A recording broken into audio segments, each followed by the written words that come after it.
Hey all. So this week we launched something that I think is a very important concept for our LPVG, aka live performance video game, and that is input feedback. So I've challenged myself to write, record, and edit this video in like 1 or 2 hours. So let's see how it turns out.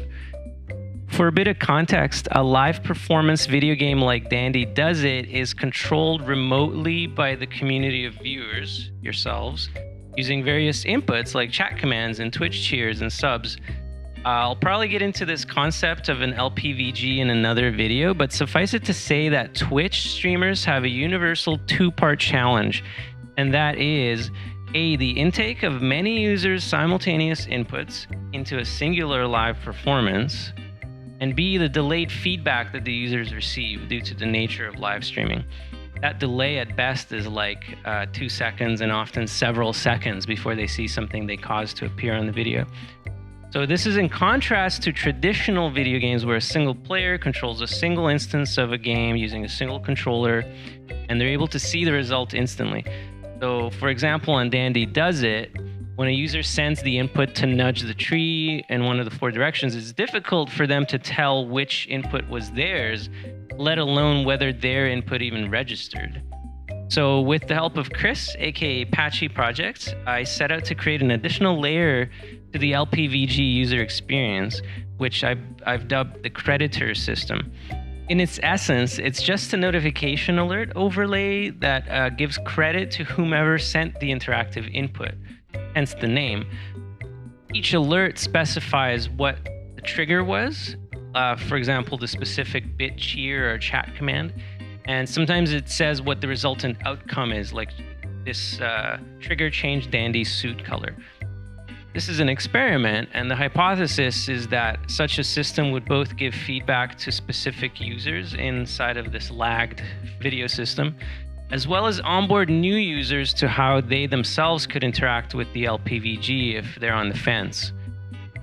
The potential pitfalls here are that the overlay might be too disruptive visually to the aesthetic, or it might create sensory overload or cognitive strain, as the stream is already quite information dense, and it might put off experienced players who don't even need to use such a feedback system.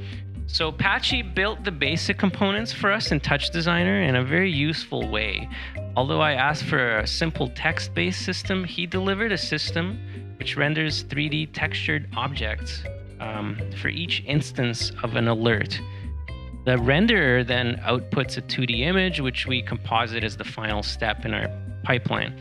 So as such, each triggerable interactive in our LPVG now has the option of packaging CREDITr message and sending it to be emitted somewhere on the screen at the moment that it happens. For each new placement or style of alert, I simply have to make a copy of an existing emitter and adjust the settings.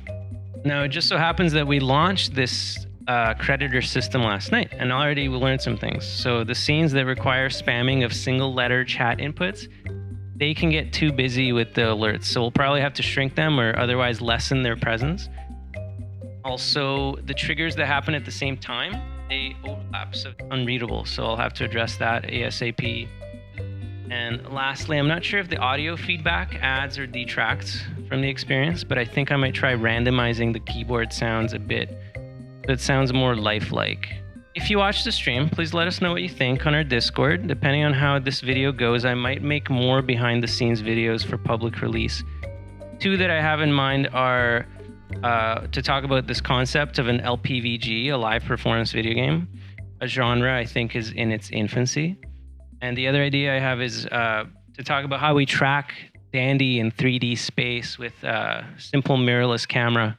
So yeah, check out our stream schedule on Twitch and you can catch a live session. Thanks for watching.